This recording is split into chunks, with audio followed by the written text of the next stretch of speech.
It's time for episode 55 of the Unlockable podcast, and this time Hannah and I are taking a look at 5 games each that we feel are obscure, weird titles that pretty much no one talks about. Are they good games? Are they bad games? Do they deserve to be revived? All of this and more. There is a 100% chance you'll learn something new in this episode or your money back. Please give this podcast a 5-star rating on Apple or Spotify or whatever you're listening to it on, and let's get it.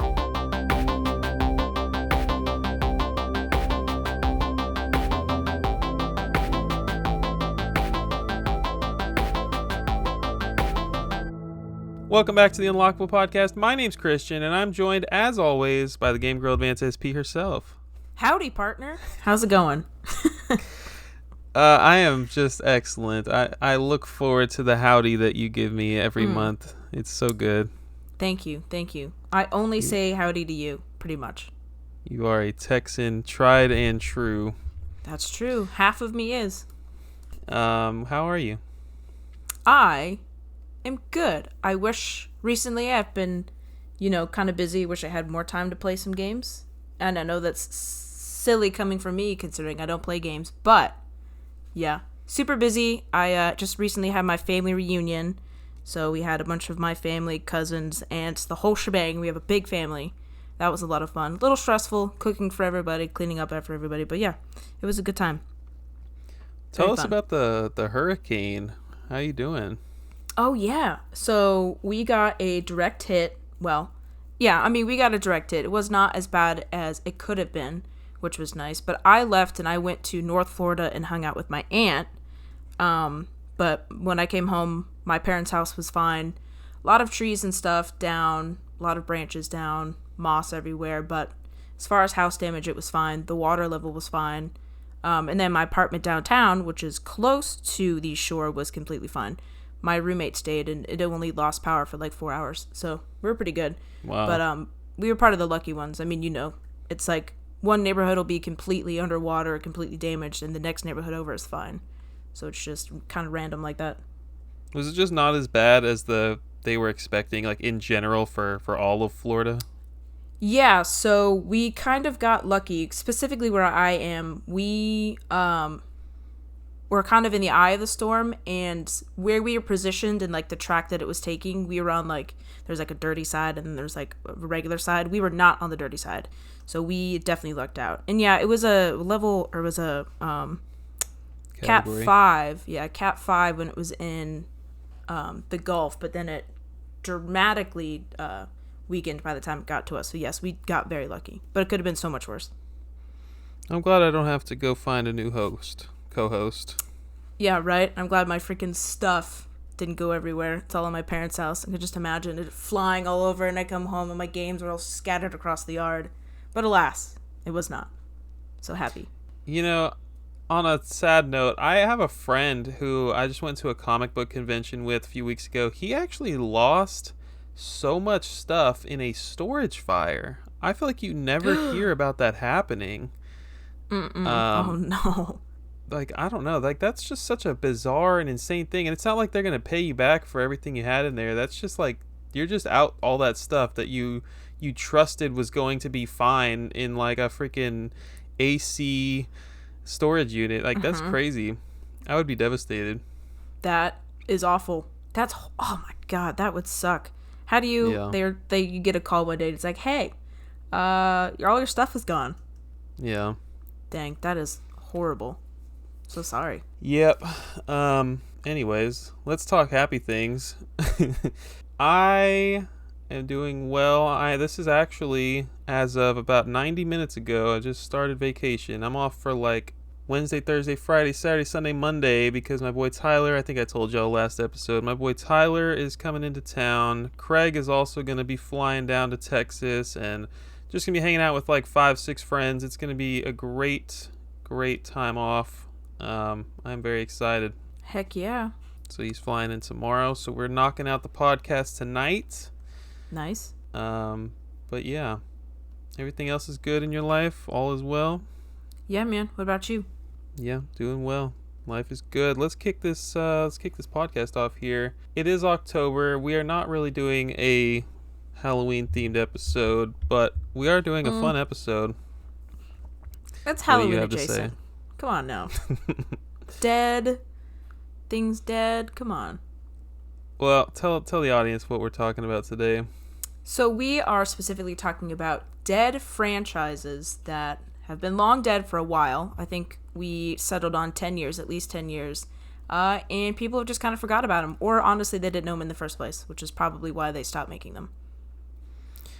I think that coincidentally, I have a few games that could classify as like Halloween themed. So it works out well. Okay, well, there we go. Like not even just one, maybe 2 or 3, depending on who you ask. Okay, I like that. I mean, some of mine are pretty dark and moody. Maybe not scary, but, you know. So how did you find yours? Okay, so I have compiled, I compiled a very, very long list, and I had to narrow it down based on the criteria that we talked about. But I basically just looked at, like, developers close to Nintendo or, like, other kind of, like, adjacent developers. And then I kind of just went through their backlog of games and was like, I've never heard of that. Let's see what that is. So. Just like a lot of Wikipedia browsing? Absolutely, yeah. And I kind of scrolled back all the way to their early games and then was like, okay, is this a series? How long did this last? Blah, blah, blah, blah. Nice. I think I went on to the GameEye app, which is the app that tracks your video game collection. And they actually just have like a database, they call it encyclopedia, that just like has, I don't know, 50,000 video games on it, like from around the world. And you can there's a button that lets you choose random game. And so I was sitting there hitting that button over and over and over, just like finding one that seemed interesting. And I had to kind of limit it to specific consoles because there's just so many games. And it was like, do I really want to talk about like some Japanese exclusive Switch game? Well, no, that wouldn't have worked anyway. Let's talk about our criteria, actually. That wouldn't have worked because our criteria for this episode was there had to be at least 10 years from October 22nd, 2024 from the last game. There had to be at least 2 entries, so we're not doing games that only had one game, but spin-offs do count. So if a game had one game, like Ukulele, that's a bad example because it's definitely a recent game, but that's one that always comes to mind because Ukulele, and then they had the one spin-off game. So you could think of that. Re-releases count. So if a game got a remaster like Klonoa in the last 10 years, or I guess that's a remaster, then it would not qualify. It doesn't have to be something that you're necessarily interested in playing. I'm going to talk about some games that are definitely not my cup of tea, but I'm hoping that they are some of y'all's cups of tea. I think that I have compiled some cool ones on my list. Focus on more obscure franchises. That was another thing that we wanted to do. We could have just talked about, like, I don't know, friggin' Banjo-Kazooie if we really wanted to. But instead of talking about the AAA stuff and the third-party really cool stuff, we're talking about the weird, wild, obscure stuff that you've absolutely never heard of. And we didn't limit ourselves to U.S. or any specific region. So anything around the world here. Now, like I said, had a list that I had to narrow down. And I had to ask you if my choice of 5 were obscure enough, and you're like, dude, no. Like 2 of these are obscure at most. You're like, I've heard of this, and this. So I guess maybe I'm not the best judge of what is obscure or not, but I think I picked pretty decent ones. Why don't you tell them what the ones that I told you were not obscure enough were? Oh god. Okay, if I remember them, we got White Knight Chronicles, which you're like, no, absolutely not. I already heard of that one. And then Boktai, The Sun Is in Your Hands. I have never, ever heard of that one in my entire life. And then the only reason I asked you if it was, and I put that on the list, is because I just typed it into eBay just to see. And of course, it's a ticket collector's item. So I was like, okay, somebody out there is going to know what this stupid game is. Let's see. The other ones were Dark Cloud, which I kind of knew about, but like didn't really. Chameleon Twist Every time I mention that to my friends who play Nintendo 64, they're like, what? Chameleon what now? So I was like, maybe that's a good one. And then Kessen, which is another one that I have never heard about. He's It's on like, PS2, absolutely not. right? What? Kessen is PS2? I think so, yeah. Kessen might have made the cut. I should have let you have that one. But, Dang it. yeah, definitely White Knight Chronicles, definitely Dark Cloud. I don't know. Some of those could probably be debated. I have never heard of White Knight Chronicles, and I was like, ooh, this one's kind of interesting. And you're like, absolutely not. Oh, and then I also said Beyond Oasis, which I thought was pretty cool. But, of course, again, collector's item. Whatever. So, of course, the collectors are going to know. I think Boktai is a good one for like some other episode. We should definitely talk about that game. It's incredibly unique. It is incredibly cool, and I don't know a whole lot about it. I just know that it is a solar-powered GBA cartridge, which is crazy.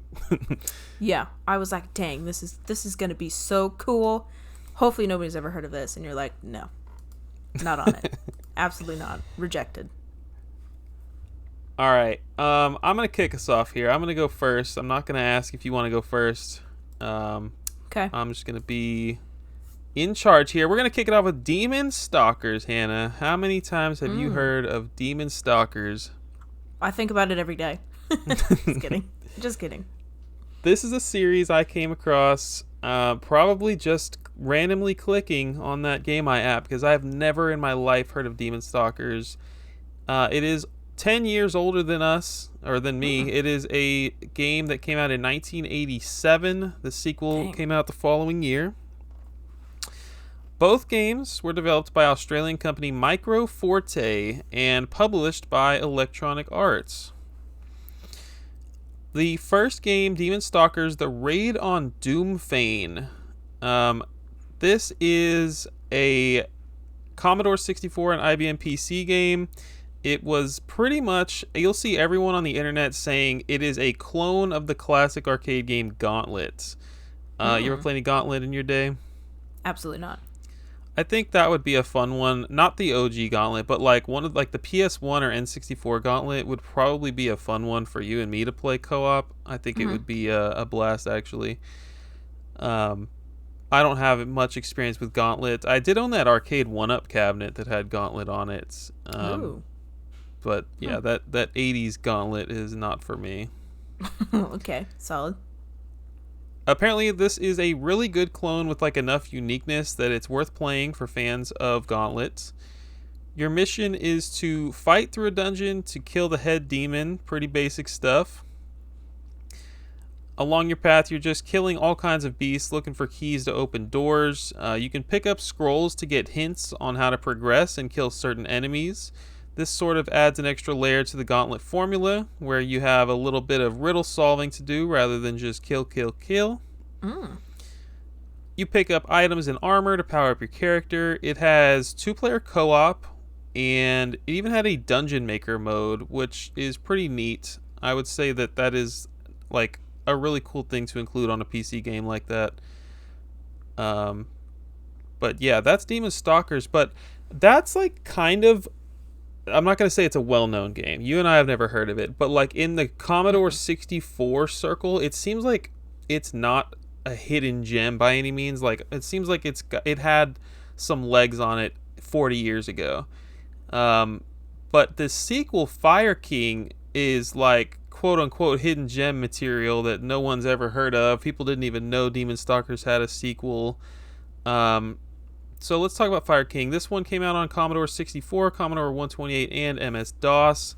The story is way more in-depth in this game. The Fire King has been killed, and the various elemental mages are nowhere to be found. Demons are roaming the land, and the citizens of the land are freaking out, obviously.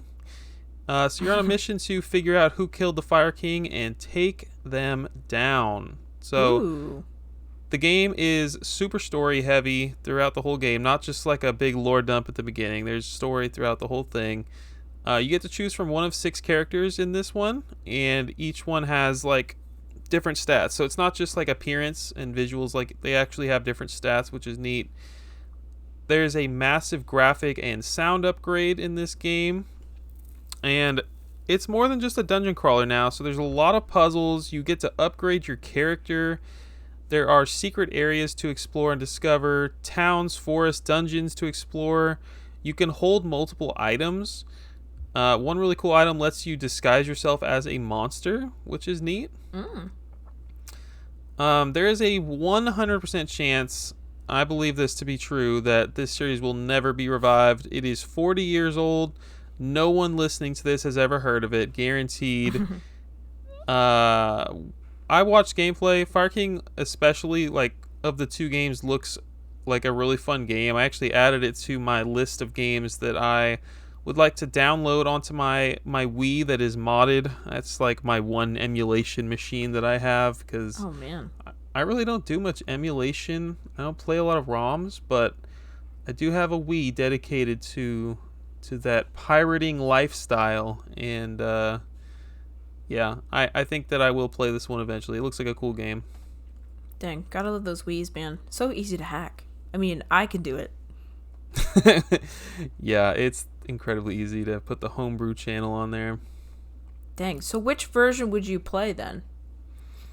That's a On the good Wii. question. I don't know enough about. I would definitely have to look into the differences.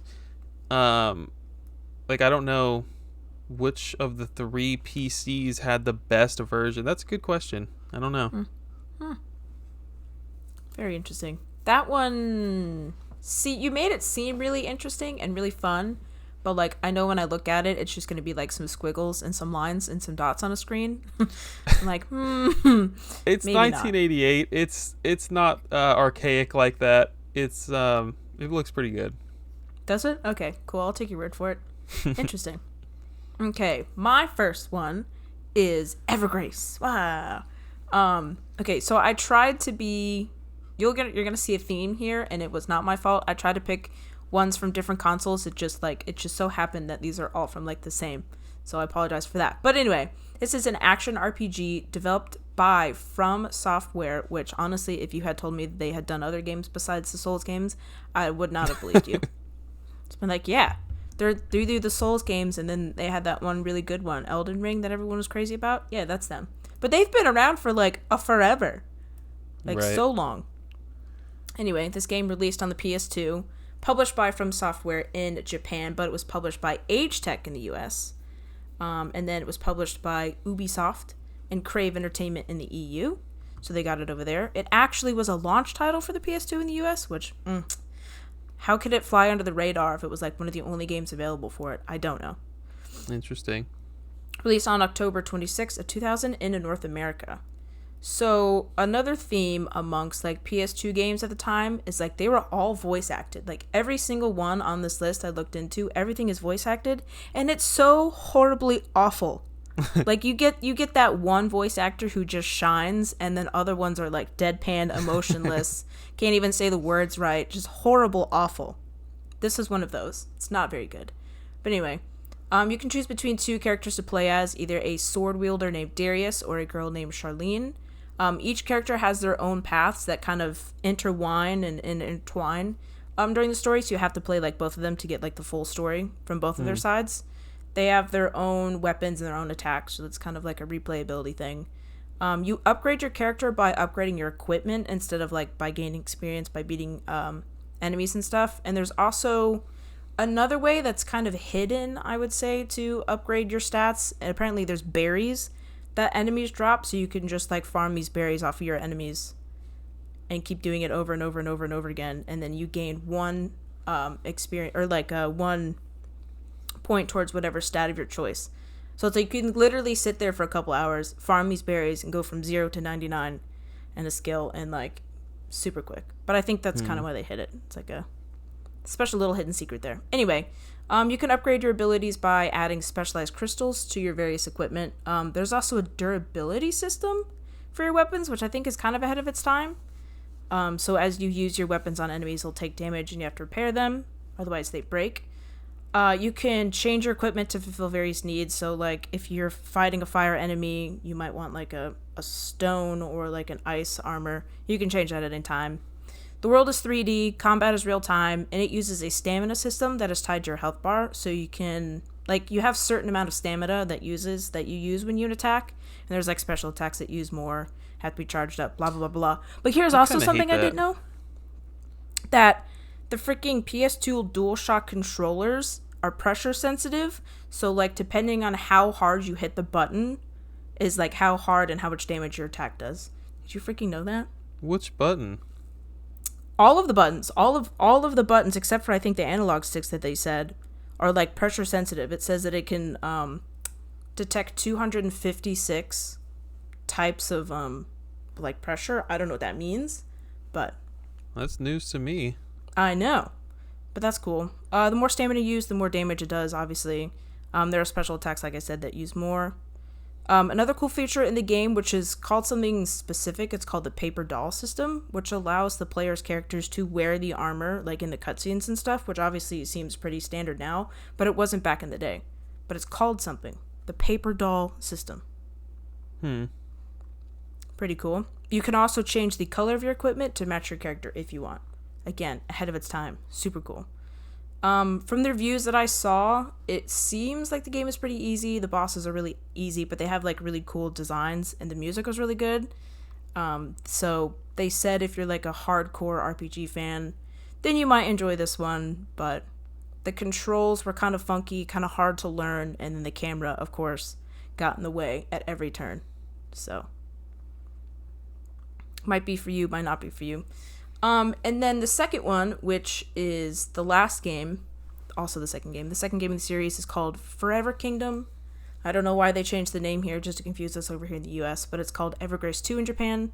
The game is actually a prequel to Evergrace 1, so the events of the game take place directly before the first game. Again, developed by From Software, published by Age Tech in the US. Came out in January 22nd of 2002, a couple years later. Gameplay is a little bit different in this one now. The player now travels with 2 other party members instead of just by yourself. When you aren't controlling them, they're controlled by AI, so they help you in battle, travel around with you. You can change between the 3 characters at any time.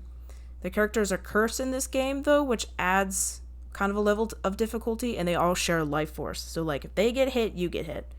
If they die, you die. Game over. You said they're cursed? Yeah.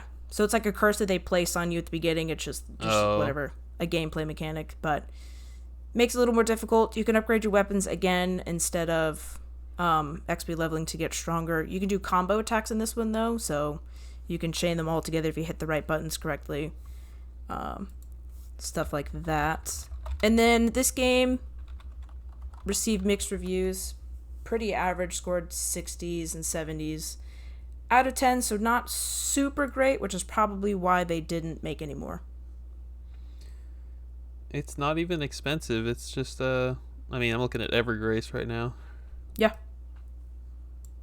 What's the second one? Forever Kingdom. That's a lame name. I agree. Oh, that one's pricey. Oh, is it? What's it at? Looks like hundreds. Snap. Do these look like something you're interested in? Honestly, I couldn't tell you the last time I picked up a PS2 game, especially not an RPG. I think the last game I picked up was Guitar Hero, so maybe. The story seemed interesting enough, and it was like kind of a dark and moody, kind of spooky world. So maybe. But probably not, especially if I had to spend $100 on it, unless I get it on my hacked Wii. It's like $80, $90. Maybe not. Do you have a hacked Wii, or are you just trying to make fun of me? No, I do have a hacked Wii. But I don't know what software or whatever you downloaded onto it, but like mine makes it so you can't play it regularly. Like it doesn't read discs anymore. It's just a hacked Wii forever. Oh, wow. So I don't know if I did the dumb one or whatever, but yeah. I have not tried to put a disc in it, so I don't know if I did that. Interesting. That does not sound like my type of game, and after looking at the cover art, I hate those like 3D rendered, like, I don't know, this one's not a terrible cover art, but I'm not a big fan of the cover art. Not good. The second one was way better in my opinion. Yeah. Okay, well, I'm curious if anyone's ever heard of these. I imagine there's some PS2 freaks out there. That's crazy that it was a launch title and I've never heard of it. Like, it must have just done poorly. That's what I'm saying. Crazy. Interesting. All right, I'm going to take you into a genre that neither of us has ever experienced. Kind of. You remember we were talking about our genres episode or episodes. We talked about like war game. Does that ring a bell? Mm-hmm. Yeah, this is a war game. It's called PTO, Pacific Theater of Operations. Heard of it? No. Good. This is developed and published by Koei. Koei had done a lot of stuff like this in the 80s and 90s. This is a 1989 PC game, originally released on the PC 9801, ported to the PC 8801, the X68000, MSX2, FM Towns, and then some more, some consoles, the Genesis and the Super Nintendo. I didn't know this, but the Pacific Theater of Operations is the region. Do you know what the Pacific Theater of Operations is? Nope. It is the region where the Allied forces fought against Japan during World War II. I guess that's just the name of it. But like major battles like Pearl Harbor and Midway took place here. I don't know. Maybe it's not referred to that anymore. Maybe the textbooks that I was reading in the 2000s didn't call it that. I don't know. Okay, funny. So they based the whole game series off of this title, Pacific Theater of Operations. As you'd expect, it is a turn-based strategy war game. You play as a commander in the Navy, getting your fleets together, distributing supplies, constructing ships, and working with other nations. When you fire up the game, you choose from one of 9 scenarios, with the first option being to win the entire war, starting from 1941 onward, and the others are smaller objective-based scenarios that focus on a single battle. Okay. So I guess it's like, do you have like 40 hours to play this game, or are you just trying to sit down for a few hours and knock out a single battle? 40 hours. I just made that number up, but yeah, it seems like a very long game. This game is definitely for a certain audience. You don't do any actual fighting or see ships being blown up. You're just scrolling through menus, budgeting your resources, clicking on the word engage, or like there's literally a scene where you're sitting at a long table, like a long meeting table with other commanders and generals and stuff, other high-ranking officials of the war, deciding which path to take each step of the way. You're essentially reading and scrolling through menus the entire game. It's a very in-depth and tough game. The manual has a freaking flow diagram. God. It has a flow diagram and a walkthrough example of how the game works. You have to consider whether it's in your best interest to help other nations when they send you requests for aid.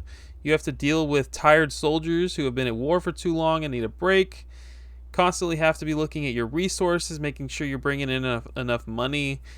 Honestly, it's really impressive how detailed this game is for 1989, but I can only imagine how boring it would be to sit there and sift through menus like this. It's definitely not my type of game. I can only imagine renting this game at Blockbuster as a kid and just being so excited to fight battles on the front lines, only to come home and find out that you're just playing from the point of view of a commander making political decisions, right? Absolutely not. It sounds like this would have knocked like an adult's socks off in the late 80s, early 90s though. Like I could imagine going to a friend's house and like playing some NES or something, firing up Super Mario Brothers, and my friend's dad is just over there like getting off of work, playing some PTO on his PC to relax, while us noobs are over here like jumping and catching mushrooms and stuff. Like, it definitely does not seem like a child's game. It sounds like an accountant would really like it. Yeah. The latest game in the series is PTO 4, came out in 2001 on PC. This was a Japanese exclusive release until 2001. They brought it to PS2, and then later in 2002 they brought it to PS2 in America. It's the same theme, same general gameplay. I'm not going to go through all the additions. They added 3 games later. Just know that this game came a long way while sticking to the core gameplay. It's obviously it's been 12, 13 years between these 2 releases, and it's 3-dimensional now. We're on the PS2. It's a huge jump, but it is the same core gameplay. Lots of fans of this game. Apparently, like, I was watching YouTube videos and I checked the comments, and there's people saying, man, I wish they would really make a 5. This was such a good series. If this sounds like your cup of tea, you can grab a copy of 4 for $20 all day long. Nice. Or you can emulate it on your Wii. On your hacked Wii. The US received the first, second, and 4th game, but 3 was a Japanese exclusive for whatever reason. Why? You'll never get the full story of what happened in World War II now. Dang it. Rats. So you're gonna add this one to your list? Absolutely not. I can think of 1,000 things I'd rather do. One of them being watching paint dry. Sounds more interesting. And I'm so sorry if this is your cup of tea. It's just not mine. It is not mine either. Somebody's out there, though. They're like, oh my god, my favorite game. You know what? Good for you. Take us to your number 2. My number 2 is called Hotel Dusk, Room 215. I have never heard of this game, but it is a super unique game. It's a point-and-click adventure game developed by, I think it's King or Sing. It's C-I-N-G, and it's a Japanese company, who knows. It's now defunct, so, don't go looking for them. Published by Nintendo, though, which I thought was interesting. Released in the US first on January 22nd of 2007. And then Japan got it after us on January 25th. The game also got, on the DS. The game also got a specific Australian release, a European release, and a Korean release. So, oh wow, thought that was very fascinating. Not many, I don't know of any other Korean release. Anyway, anytime that I see Korean release on Wikipedia, I'm always like taken aback. I'm like, whoa, interesting. I got a special one. So yeah, so this game uses all of the freaking DS features, including obviously the touchscreen, duh. The microphone, the DS Rumble Pack, which I think is only a few of the games use that, and the game is played vertically, holding your DS like a book. Wow. Thought that was very cool. Gameplay involves navigating a hotel, talking to staff and residents while solving puzzles. It's a point and click, so it's very story-based. Typical detective mystery game where you have to find the right objects to solve puzzles, navigate to the correct areas in a specific order, in order for the main character you play is to kind of, solve the puzzle. At the end of the chapter, there's usually an interrogation, which acts as a boss fight. This one's interesting, though. If you ask the wrong questions or if you get caught doing something you shouldn't, it could result in a game over. So, like, if you continuously, pester a person or, if you talk to them or confuse them, whatever, the manager of the hotel gets angry at you, kicks you out of the hotel, therefore you can't solve the mystery, and thus game over. So, be nice to the people. Story aspect, like I said, is kind of the main mechanic in a point and click, so I don't want to spoil it too much, but I will set the scene because I think it's kind of fun. Game takes place in December of 1979 at Hotel Dusk, which is a rundown hotel in LA. Kyle, the main character you play as, is a former NYPD detective. He goes to the hotel to look for his former partner Brian, who checked into room 215, a room that is said to grant wishes. Kyle soon finds out that this hotel is filled with mysteries, and some of those mysteries are related to his past. Dun dun dun. The art style in this one is actually breathtaking. Like, a lot of DS games look, especially if they're kind of quasi 3D, gross. Phantom Hourglass, or they're really icky. This one was beautiful. It's all 2D images, of course, but the backgrounds and the scenes are super colorful. It's bright, right in your face. Really intricate. The backgrounds look like really intricate drawings or paintings. It's so gorgeous. And the characters are animated using a technique called rotoscoping. and it's used by animators, and like they trace over motion picture footage frame by frame to produce a realistic looking action. So all the characters, like when you're talking to two characters, you usually just see them on the screen, but they actually like kind of have movement to them, so it's really kind of interesting. And rotoscoping is actually what they used in the Star Wars films to make the lightsabers glow back in the day. So I was like, that is freaking awesome. That does sound awesome. So the game reviewed favorably. It got lots of 7s and 8s. They criticized it for being too linear, but they also said that the story was really good and the characters' like motivations for their actions and stuff was always a surprise. And they also said the localization was really done well, which is usually not the case for those kind of games. It's like really janky. But this one, it actually got a sequel called, it's the second game in the series, but it's also the last, unfortunately. It's called Last Window, The Secret of Cape West. So the game came out in the U.S. because the game never came out in the U.S. Because the developer went bankrupt. So this is one of those cases where it didn't come here, but it did go there on my list. Came out in Japan and Europe in 2010. Again, published by Nintendo. Gameplay is pretty much exactly the same as the first. You play as the protag Kyle, which I said earlier, as he explores the Cape West apartments in LA. The game is set 1 year after the first game, so it's kind of a continuation. You hold the DS again like a book, but this game introduces an ignore feature, which I think is really helpful, so it allows you just to like not follow any lines of questioning if you don't find it helpful. The game also can end in a game over if you pester people. There's also like a little compendium novel that kind of explores the lore, so like as you unlock chapters in the game, the in-game novel also comes with stuff, just extra lore. They said that this one was better than the first one, so I don't know. Had the company not gone bankrupt, but we've seen another one. So then I did a little research, and there's actually a spiritual successor that kind of is very similar. It's called Chase Cold Case Investigations Distant Memories, which is developed by Arc System Works. And it was released in 2016, so it kind of breaks a rule, but I don't know if spiritual successors count. So it was worked on by several of the older or the former devs of Sing or I King. love that. So very, very interesting release. Very unique way to play it. Never heard of another DS game do that.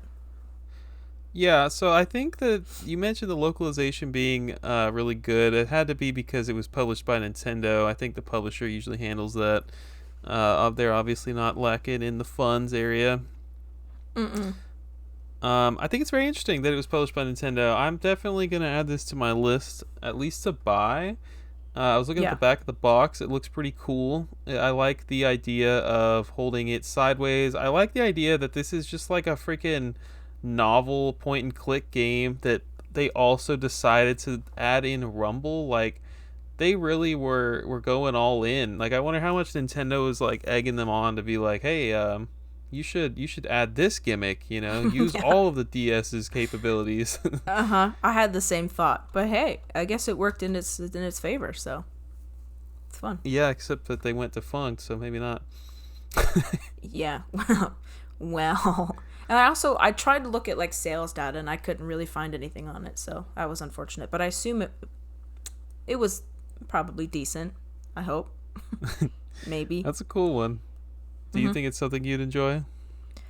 No, I really don't think so. But like I said, the art is so cool that maybe, but maybe not. Probably not. Let's be honest. Even though we're talking about games that aren't really up our alley, I had a great time doing this research, and I'm like enjoying learning about things that that you're teaching me. So it's pretty cool. I agree. And hopefully the audience is enjoying it as well. This next one is going to be great. I think this might be my favorite. This one I definitely do want to play. It is called Speedball. Have you heard of Speedball? Nope, of course not. Just going to keep asking. Thanks. This is a 2-game series developed by the Bitmap brothers. It's a 2-game series. One of them had a buttload of remakes, though. So let's talk about it. Speedball is this sport where you have 2 teams of 5 trying to score a ball into the other team's goal. Okay. basic sports stuff. But the best part is there is extreme violence allowed. So the court is enclosed and you're just running around trying to throw the ball into the goal. If you're on defense, you're trying to punch the life out of the guy with the ball so that he drops it and you can pick it up. It feels like an 80s sci-fi movie. It feels like, because everything is metal, the ball is metal, everyone looks like they're wearing metal, and it's very futuristic. There are lots of gimmicks, like tunnels that you can throw the ball into that pop out somewhere else, much like a pinball situation. There are power-ups for your characters, temporary buffs. You can do things like electrify the ball, so if the enemy team tries to pick it up, they'll take damage. Ooh. I haven't played a ton of like extreme sports games like this where they get violent and stuff, but I think that that's like I need to explore more. You know, I love the freaking Mario Strikers games where you can just hit the crap out of your enemy. I like stuff like this. Mutant League Football is another one I'd like to try sometime. There's a lot of cool stuff like this that I would like to experience. You start by picking a team captain, each of whom there's 3 available. Each one has like a really strong stats, and out of the 3 stats available, so stamina, skill, and power are the 3 stats. There are coins you can pick up during the game, and get this, you can spend them on bribing the referees between the matches. Ooh, okay. I think this is super cool. They can give you more time in the game, or they can give you permanent stat increases. It's like all sorts of cheating. Wow, it sounds a little crooked. So the very first game was 1988, released on a bunch of consoles: the Amiga, Atari ST, Commodore 64, MS-DOS. It came to consoles, it came to NES, Master System, and the freaking one that cracked me up on Wikipedia, it came to BlackBerry phones. That's incredible. Wow. I wonder if there's a ROM out there for the BlackBerry version. Oh, I'm sure. This game won the Golden Joystick Game of the Year award in 1989, Hannah. Wow. And now in 2024, it is on a list of games that no one's ever heard of. Oh, no. Or maybe people have just forgotten because it's been so long. That's true. If you were born in 1989 and we're making you feel old, I'm so sorry. The second and final game is called Speedball 2 Brutal Deluxe. It was released in 1990. It came out on Atari ST and Amiga again, but then it got ported to all kinds of different PCs. It also got ported to the Game Boy, the Master System, the Mega Drive, and it even got a Game Boy Advance port, but not in America. Oh. I think that's true. I've never heard of Speedball on GBA. Oh. You are the expert.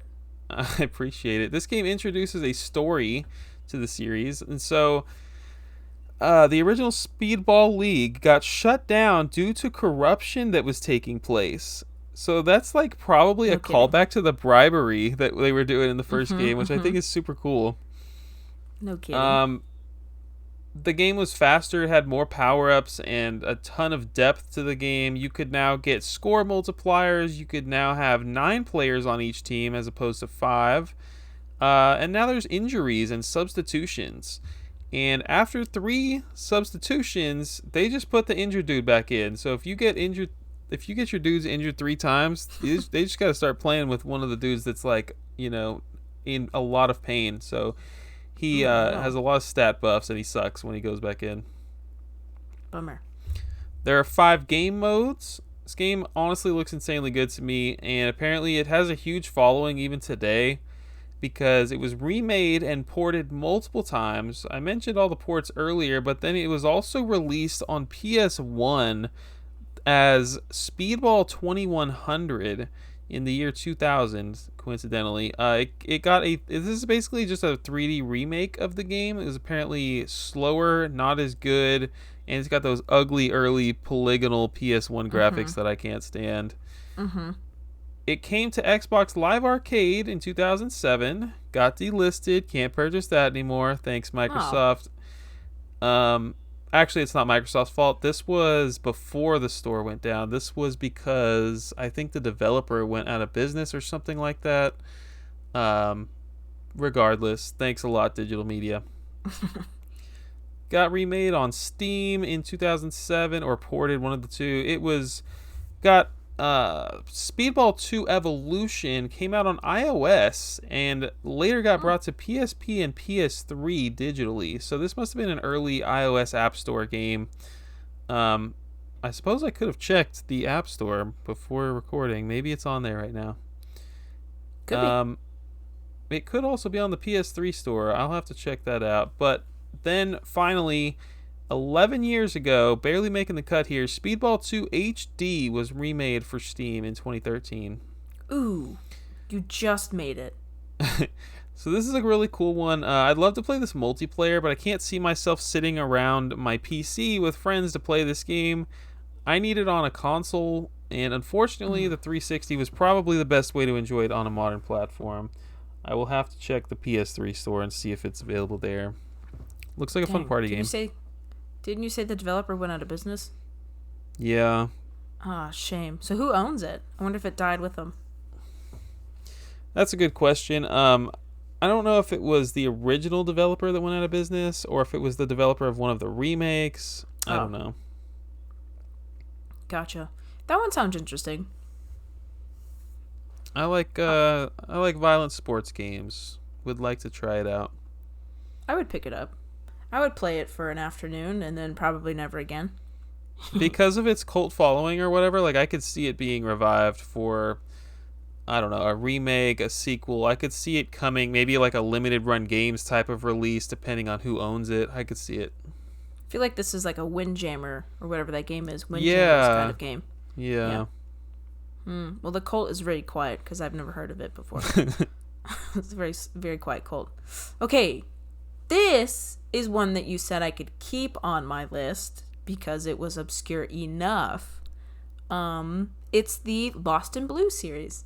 Now, did you know, I know you know this series, but did you know that the first game in the series is actually called Survival Kids? Absolutely not. Oh, it's on GBA. Yes. Yeah. Well, no, it's on Game Boy Color. Oh, okay. Educate me. I'm excited. Okay, so it's called Survival Kids over here in the US and in Japan. Japan keeps that moniker throughout the whole series, whereas later in the series we switched to Lost in Blue. Don't know why. But it's called Stranded Kids in Europe. So, came on the Game Boy Color. It's a survival RPG developed by Konami. Released first in Japan in June of 1999, and then came to America in November of 1999 and Europe in December of 1999. Gameplay revolves around surviving on a deserted island. So the game presents the players with multiple ways to progress through the game, so you can do kind of whatever you want, whatever order. There's not like really any kind of plot line you're following. You're just kind of using all these things in your environment to survive. The game is 2D. Think of like the style of Link's Awakening or like the Game Boy Color Pokemon games. So you're looking top down, not 3D. Very basic in its design. Of course, not a whole lot of colors. Some colors, but not like modern colors. Okay, so there are different meters to keep track of. You have your hunger meter, your thirst meter, your fatigue meter, and of course an HP meter. The player must also complete basic survival tasks like eating, drinking, sleeping, as well as hunting, gathering, and finding a place to rest. There's also a crafting system, which is like the obviously biggest mechanic in it. So you go around your environment and you find these items that can be picked up and collected. Many of the single items aren't useful in themselves. You have to craft them with other items in order for them to be useful for you. You make things like tools and weapons and all that fun stuff. It does have like real life mechanics like food, like meat will rot if you don't preserve it, and then it becomes useless to you. And things like arrows and fire kindling will break or deteriorate after a certain amount of time. So you really have to use them. And I said earlier that the game offers like the player different ways to play the game, but it goes a little further than that. So the game doesn't follow any real plot line, but the endings of the game, there are many of them, depend on the discoveries that you've made, the items that you crafted, how many hours it took you, like all these different kind of things. and then you get like the time lapsed, and you get different endings. And so you beat the game by like finding a way back to civilization. So depending on all those things, you could see a different ending, which I thought was super cool. So now there are several other games in the series. The second one being called Survivor Kids 2: Escape the Twin Islands. That's just like the Japanese title being translated into English. This game only came to Japan in July of 2000. It's a sequel to the first game, developed and published by Konami. Follows a similar structure to the first game. The game follows two brothers preparing for a camping trip, but they are kidnapped and separated. One of the brothers is thrown into the sea and then later washes up in the island, and the other one is held captive by the kidnappers. This game also offers different endings, but also offers different openings, and I don't know how to unlock those. And it also it's one of like the few games to use the game link cable support. So now, I tried to look into it, but since this is like a Japanese only kind of game, it didn't really have a lot of information on it, but it has to do, like, you use the link cable in order to like trade between two different games. So I don't know if it's like trading items or like trading knowledge or something like that. That's all funny. I could gather.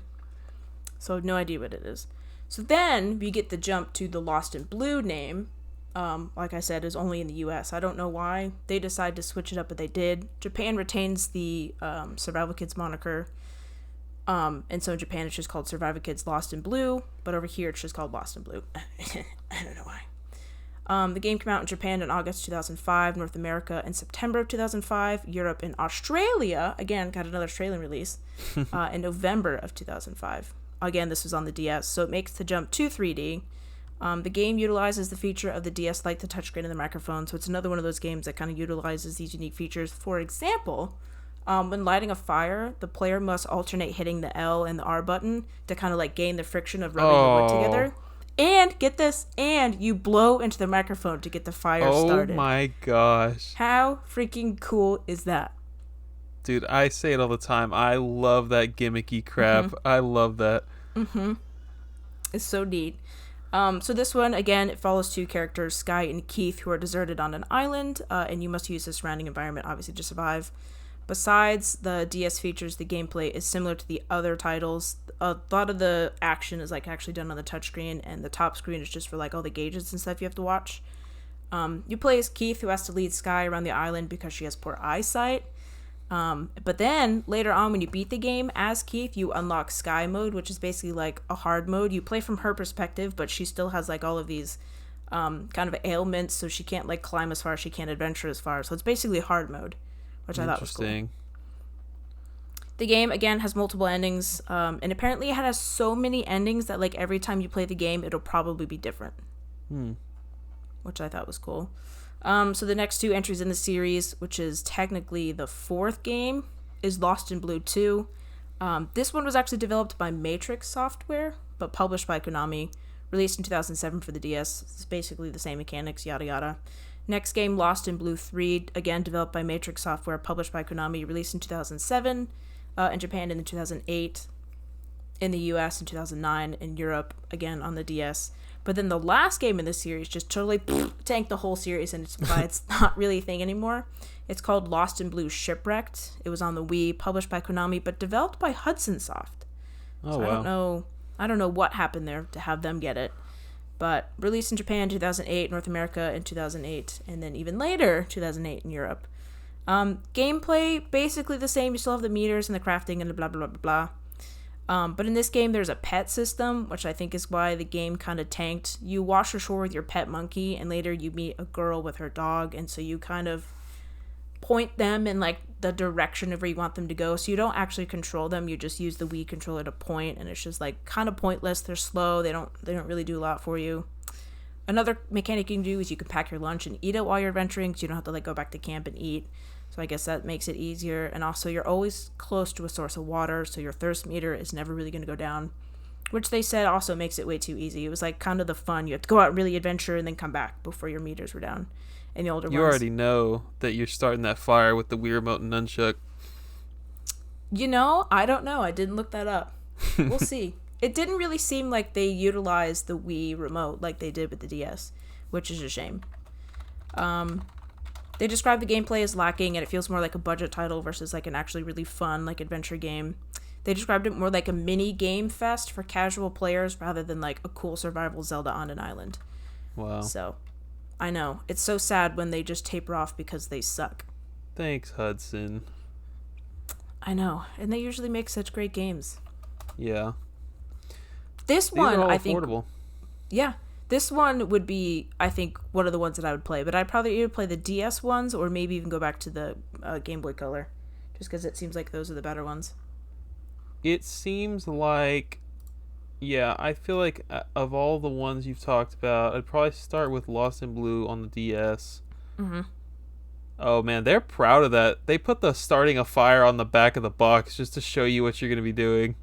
See? They knew it. They're like, this is gold. This is great. We did good here. Very interesting. So is it... maybe I missed it. Are they the same characters throughout the 3 Lost in Blue games? No, they're not the same, but it's basically the same premise. You get lost Okay. and you stranded on an island. What a unique, like, idea. And, like, there's some pretty advanced mechanics for GBC, I feel like. Like, going back to the first 2 games, that's really cool. Crafting, all these meters you have to watch. Yeah, I agree. I'm in. It's like $25 for the first game. It's not bad. Sold ya. Complete in box. Yeah, Nice. very cool. Yeah, I had no idea they were linked. I've heard of Survival Kids. I see it. It's one of those really expensive Game Boy Color games. Mm-hmm. That's probably where I've seen it from, but had no clue it was a Lost in Blue prequel. See, I knew that was a good one. All right. Okay, number 4. This is a Dungeons and Dragons type of game. It's a trilogy of games called Eye of the Beholder. Oh yeah, you're all D&D now. Ooh, yeah. That is another life update. Me and my friends went total nerd, and we started D&D. That's awesome. This Ooh, tell me game more. it's probably not going to interest you, but let's give it a shot. Developed by Westwood Associates, the first game. Well, here are the 3 games. You have Eye of the Beholder, came out on MS-DOS and Amiga in 1991. Later came to Sega CD, PC 98, and Super Nintendo. Eye of the Beholder 2 came out in 1991, literally the same year as the first game. And Eye of the Beholder 3, Assault on Myth Draenor. This one... Oh, I didn't write the year down. What a shame. It was not 1991, though. I know that. Okay. So this is one of those first-person computer RPG games where you walk one square at a time, traveling through a dungeon. No, You're already out. I'm out. I'm out. Yeah. If you don't know what I'm talking about, listeners, I don't know what series made this famous to even reference, but CRPG is like a whole genre that you're literally moving on a grid-like pattern through a dungeon, and you're taking it one square at a time, and enemies pop up around the corner. I don't know. It's its own genre, even though it's just like it's technically just an RPG, but because you're walking in this way and it's laid out this way, it's just become CRPG, computer RPG. Anyways, I've never heard of that term. the game features a map, which is a huge step up from older games in this genre. It's an action RPG where you have 4 people in your party. You use like a point and click interface to command your team to attack and to move through the map. The trilogy would sell over 350,000 units by 1996. The first 2 games had stellar reviews, but by the time the third one came out, it received pretty mediocre scores. Bummer. So I don't know what this is. Maybe when you start to get more into D&D, you can explain it to me. But the game box literally says Advanced Dungeons and Dragons on it. I don't know what that means, but the game isn't called Advanced Dungeons and Dragons Eye of the Beholder. It's just Eye of the Beholder. Like, I don't know. I don't know what I'm trying to say right now. But it's weird how it's advertised that way. Like, maybe Dungeons and Dragons is like, is it I guess it has to be owned by like Bandai, or it's one of those companies like Milton Bradley or something. Maybe they just own Dungeons and Dragons, and they maybe this is a licensed game of sorts. I don't know. I'm rambling. I have no idea what's going on with this game. Definitely could be. I am no expert. Um, this is one of those series that is probably lost to time. It's a genre that like really doesn't exist a whole lot, and there aren't people clamoring for the Eye of the Beholder trilogy to be ported to Switch. It'll likely not see the light of day again. Something really freaking cool is you could import your party from the first game into your second and third games, meaning you could finish the entire trilogy using the same 4 characters. That's cool as shit.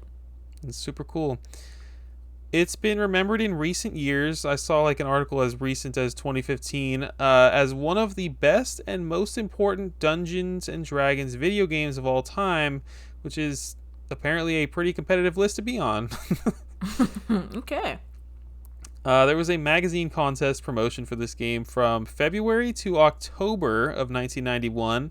The first 50 players on PC and the first 50 on Amiga who discovered the 12 in-game Easter eggs would win $100 worth of prizes. Dude. Very cool. So cool.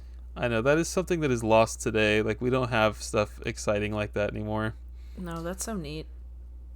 It would be leaked in 30 seconds after the game came out. It'd be like, here's how to find the 12 Easter eggs. Agreed. Eye of the Beholder would be adapted for Game Boy Advance in 2002, and it was reviewed very poorly. Oh, dang it. It does have a cool box art. It looks like some kind of Yu-Gi-Oh card artwork, honestly. It's developed by a totally different company. It probably didn't share anything except for the name with the original game. I was watching gameplay between the two, and it was like a way different game. But still a computer RPG in that regard. And yeah, I didn't talk about all 3 games because they're all pretty much the same. They changed the engine on the third game, but it's the same gameplay for the most part. If this sounds like your cup of tea, though, it's definitely like a historical game. Like, I could see myself playing it from a historical standpoint, but certainly not from a I want to have fun with my Tuesday nights standpoint. Okay. It sounds interesting except for the 1 square at a time thing, which I guess is how you travel in like actual tabletop D&D, but like, yeah, it could just been so much better. Yeah, for sure. I think, well, actually, I don't know anything about D&D video games, but I think a D&D video game would be freaking awesome. It's like perfectly, it's the perfect setting for a video game. Agreed. It's got all the elements. It's right there. It's cool that you can transfer your parties, though. That's really awesome. So it's like each game is like a campaign, which is fun. Yeah, I like that. Okay, my next one is one that I don't have any experience with, but I remember seeing it on the shelves. Like, it's not a particularly expensive game. It's just one of those games that kind of was cool, and then everyone forgot about it. So it's the Mark of Cree. It's actually a series. It's got 2 games. The first game is just called Mark of Cree. It's an action-adventure game developed by San Diego Studio, published by Sony exclusively for the PS2. So it is forever on there. Forever stuck. Released in North America in 2002 and released in Japan and Europe in 2003. The art in this game is actually pretty cool. The art team, I guess, was mostly former 2D animators, and they kind of like really leaned into that. So some of the cutscenes and transition slides are like storyboard drawings. So it's like a still image, but it rapidly draws the image in front of you, like hand drawn. It looks really cool. And some of them are like moving illustrations. Like you can just see that someone had obviously wrote this down like in pencil and paper, and then they kind of animated onto the screen, which is really cool. They have really cool transitions where it'll be like a static 2D image of something drawn, and then it'll transition into the cutscene of like the 3D renderings of the model. That was super cool. Wow. So it's like a juxtaposition of cartoon 2D-ish drawings and then like horrible graphic violence with like you're stabbing people and like cutting their heads off and like blood spewing everywhere. It's like really like Looney Tunes, but like serious Looney Tunes, like if they actually got hurt. The game pulls heavily and is inspired by Polynesian art and culture, which I think is really cool. It's an action adventure, so think kind of like Twilight Princess. You explore dungeons and solve puzzles, beat up bad guys along the way. You train and learn new sword techniques. But it also adds stealth to the game, and you kind of switch between stealth modes and a hack and slash like seamlessly. You sneak up behind enemies and kill them, or you can like snipe them with your bow and arrow across the map. The game uses the dual analog stick, so movement for the left stick, and the right stick is actually locking onto enemies. So combat is real time, like I said, but the game allows you to assign buttons like square, X, and circle to the enemies, so that's what your right analog stick is doing. The logic there is that you can hit multiple enemies at one time if you, like, just by pressing the button corresponded, like the one that's over their head, corresponding to that enemy. So that's pretty cool. You can change your weapon, which changes the combat style from swords, bows, and arrows to staffs and clubs, so it just depends on whatever gameplay you like. I did read that changing a weapon in combat, though, is super slow and awkward, and it doesn't, like, pause the menu so that you can do it like you're just getting pummeled on, and it leaves you open for attacks. You have to be really, really fast about it or just pick an enemy or run away. It also added environmental features, which I thought was kind of cool. So, like, if you swing your sword, it can get in, like, the trunk of a tree, or, like, your weapon will bounce off a rock. But this feature only affects you and not your enemies. So it's literally only a disadvantage for you and nobody else. You also have a spirit guide bird that kind of follows you around throughout the story, and it's like kind of a big part of the story. And you can switch between their perspective and kind of like scout it out, so you can see like a bird's eye view of like where your enemies are, which I thought was really neat. Overall, the game is described like a mature Disney movie, like kind of like I don't know if you watched like Moana, but like Maui, like the big buff dude, like if he wielded a weapon. And like just freaking smoked all of his enemies and just blood spewing everywhere. But the environments are bright and eye-catchy. It's very, very nice to look at. The game reviewed well. They had some gripes with like the camera and like how slow the combat seemed to be, but overall pretty good. Then the second release, the second game and the last game of the series, is called Rise of Kasai. The game was developed by Bottle Rocket Entertainment, which was founded by the previous head of San Diego Studio and consisted of many former San Diego Studio employees and animators. So I don't know what happened there. I don't know if they went defunct or they just decided to go off in their separate ways. But they formed this new company, Bottle Rocket, and they made the second one.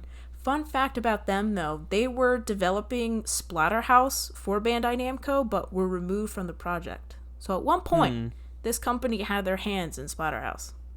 Interesting. This game was published again by Sony Entertainment, exclusively for the PS2. Came out in the US in 2005. Listed as an action, adventure, and hack and slash. So they kind of added that moniker there. Give you more in-depth look at the genre. Gameplay, much the same as the first one. You still assign the buttons to the enemies. Attacks vary based on distance and direction from the player is from the enemy, so that's pretty cool. And the buttons not in use are used to chain together other attacks, and if done right, it can lead to an insta-kill, which was pretty cool. Stealth is a bigger part of the game. Like the other ones, you can be as stealthy or as unstealthy as you want, but if you're super unstealthy, other enemies will call other enemies, and then it's just a bigger nightmare for you, kind of like all stealth games. Once again, you can send your spirit guide out to look at enemies, and the spirit guides are actually different depending on which character you are, so this one you can actually change up between different characters. And this part was kind of confusing, so I guess this game takes place both in the past and in the future. So, like, the first game takes place whenever it takes place, and then this game takes place 10 years before the first game and 10 years after the first game. So, like, obviously you can't change the events of the first game, but the events of the second game playing in the past can change the things in the future. So it's kind of confusing. That's what I got based on reading it. There's also a good ending and a bad ending based on whatever fate the player decides to choose, which I thought was cool. This game, again, reviewed pretty decently with high 60s and 70s. The game was criticized for having a lack of AI in your enemies. Like, some of the enemies would just sit there waiting for you to wall up on them, which, you know, is not super fun. And the repetitiveness of the combat and the gameplay. So it wasn't super spicy, but I mean, they reviewed pretty good. I think they sold pretty good. I think it's interesting that they're exclusive to Sony, and I don't know what they did with them. I don't know who owns it now, but it seemed like pretty fun games. I have no doubt that this is still a Sony IP. I'm incredibly intrigued by these to the point that, like, I'm definitely going to buy these. This is incredibly cool. See? And they're not super expensive, are they? They're very cheap. Yep. It's just weird that, I don't know. Like, we live, eat, breathe, sleep video games, and I've never heard of this Sony IP, like, first-party game. That's kind of crazy. I agree. Again, it's so strange. Just flew under the radar. It's like, it's interesting that they didn't call it the Mark of Cree 2. You know, it's almost like, was that like a marketing tactic to, did the first game not sell well, and so they were just trying to kind of keep the series alive, but also like make it more easy for new people to hop on? I guess. But they both came out on the PS2, so it's not like it'd be super difficult to go back and just get the other one. I don't know. That's a good question. Yeah, that's a good point. These two games, like side by side, you can definitely tell they're a part of the same series. Well, yeah. You play as the same main character in both of them. Right. You just have other characters you play in the second one. Good pick, Hannah. Thank you. It's got all sorts of tribal all over it because the 2000s. That and the Polynesian culture. Oh. All right, let us go into our final two games here. This is a good one I have. This is Orcs and Elves. It's probably the strangest game on my list. Hannah, have you heard of Orcs and Elves? Yeah, because I looked it up after reading your notes, but not a lot. I just kind of wanted to see what we were working with. But I didn't read anything about it. This is a id Software title developed by id Software and Fountainhead Entertainment. I did a little digging. John Carmack co-founded id Software. His wife, I believe, founded Fountainhead Entertainment. Or she at least worked for them. I don't know. I didn't do enough digging, clearly, but I thought that was interesting. So they teamed up to do this game. It was published by EA. First game was called Orcs and Elves. Came out on mobile phones, Hannah, on 2006. Wow. So I'm picturing mobile phone in 2006. It's not an iPhone, I don't think. I don't remember when iPhones came out, but 2006 is feeling like I was 10 years old. I'm thinking like the freaking Sidekick, maybe? You remember that thing? No. What about the Razor? That was pretty big back in the day. I feel like there's no way this was a flip phone game. I think we had to be between smartphones and flip phones. Okay. But I should have looked into it. Doesn't matter because we're not going to talk about that version. We're going to talk about the 2007 enhanced port for the Nintendo DS, a real man's console, right? Of course. The last game and final game and second game is Orcs and Elves 2, which came out in 2007. This was exclusive to mobile phones. So, sorry DS players. Boo. This is the first new IP from id Software since Quake in the 90s. This game used the Doom RPG engine, which also is news to me. I had no idea there was a Doom RPG game, and I had no idea that they made it on mobile once again. So John Carmack, I mentioned him. This is a John Carmack game through and through. For those of you that don't know, he was a co-founder of id Software. He was the lead programmer for a lot of insanely important games. You got Doom, Wolfenstein 3D, Quake, etc. Him and John Romero formed the company. Another first-person dungeon crawler for my list here. This time, this one is turn-based. Everything you do, whether it's a move or attack or use an item, the game counts it as a turn, and this includes when you're not in battle.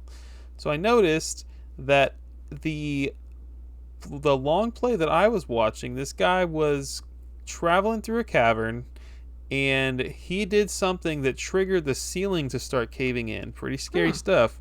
Booby traps. It was hurting him every step he took because much like that computer RPG I was talking about earlier, even though there's no visible grid, it is on a grid base. So you are getting hurt every time you take a step, which I thought was interesting. That is interesting.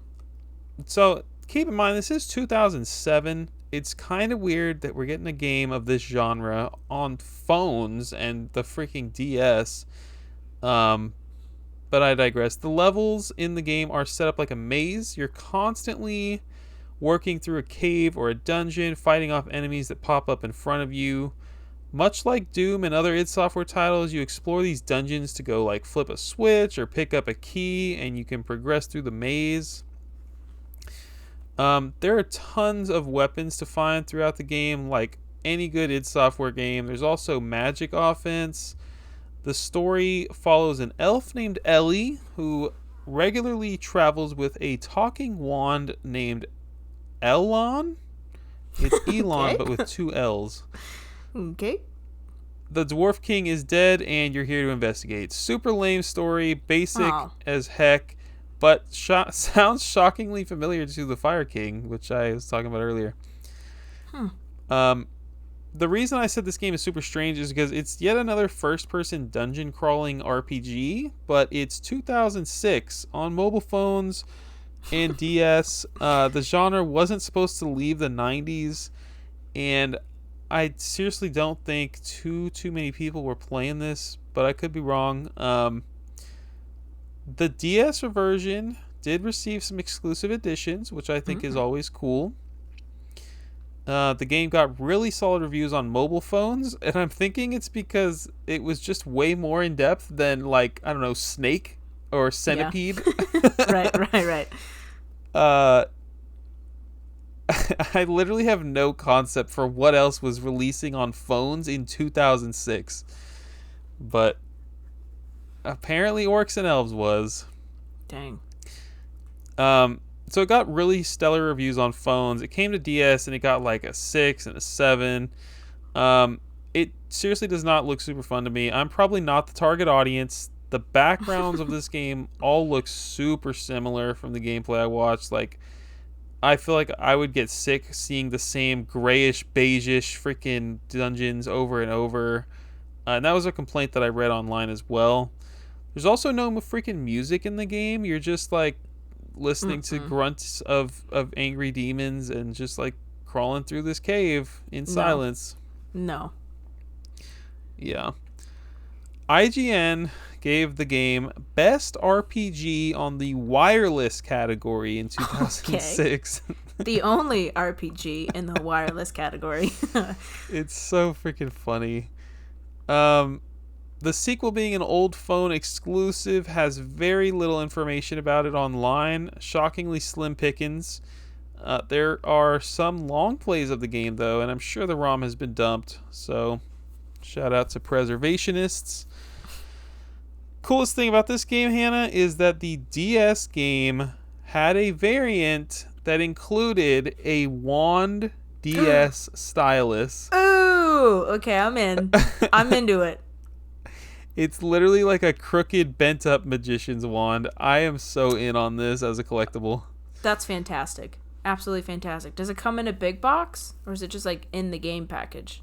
Just a regular game case. Yeah. It's pretty cool. I wasn't looking too hard, but I was like looking through the first page of eBay the other night, and I was like, oh wow, none of these have the stylus as you'd expect. So finding one is probably not super easy, but that's really cool. Overall, just because it is an id Software title, just because it is a freaking John Carmack game, I think it is a cool piece of history that I now will keep an eye out for, especially that variant. The game itself is like $30 complete in box right now. Yeah, I'll be on the lookout for that wand. Dang, that is such a cool pack-in. What a random ass game to get something so cool. It's a very boring looking game. Hopefully I've inspired someone that is just looking for a modern day dungeon crawler on the DS. Dang. That is wild. Okay, my last one is Summoner. Now, I guess you've heard of this one before. I have never heard of this I think game. it's on GameCube, and I think I own it, and hopefully you're going to tell me it's an amazing game, and I'll go fire it up. Yeah, let's do it. Okay, so it's an action RPG. the first game is obviously called Summoner. It was developed by Volition, an Illinois-based company. The company's history is like all over the freaking place, and their IPs have kind of spread out everywhere. I think it would be kind of cool to do a episode on them if we ever do another cool developers episode. Okay. But they're known for Red Faction and the Saints Row series, so they're out there. This game was published by THQ, released as a launch title again for the PS2. Came out on October 26, 2000, the launch day of the PS2. The game also went to Europe and even got an Australian release, so they are eating good over there in Australia. This game also has voice acting. I believe the narrator for this game is freaking incredible, and then like everyone else sucks. But like the narrator nails it. You play as a boy named Joseph who is born with a summoning power. One day raiders come to his village, so he summons a demon to stop them. But it's a power he cannot control, and the demon kills everybody in its path, including the raiders, his family, and his friends. So sad. This game is not a happy game. It's depressing throughout. So he was exiled from his village and became a vagabond with his mentor, who was teaching him about his summoning powers and his summoning ring. The sad thing about this game, though, is I kept reading it in reviews, is like, this man just wants to be a farmer. Like, he just wants to be left alone, and he has this stupid power that's like his destiny, and he's like, dude, I never asked for this. I don't want this. Anyway, the game has a pretty cool, like, opening cutscene. It's one of those, like, 2000s, like, super flashy, like, in your face, but you kind of love it thing. So you get this kid's Joseph backstory, the one that I just told you, and then it cuts to him saying, like, and this is where my story begins, and, like, super dramatic. And you see a cutscene of soldiers raiding another town looking for Joseph, this kid, just, like, brutally murdering these poor, innocent villagers.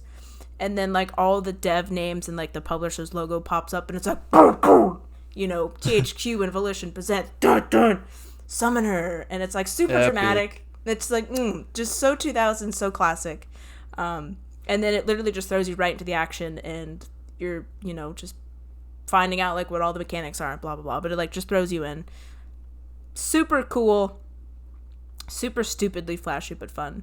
The combat is actually pretty interesting. It has both turn-based and real-time aspects. And I say turn-based, like, super, super loosely. You can move around freely in the area, but the player and the enemy kind of take turns. It's nothing like any turn-based RPG where it's like player's turn or like player phase, enemy phase, nothing like that. It's basically just like the enemy just kind of like waits for you to go, and then he'll attack as like, you know, in response to you.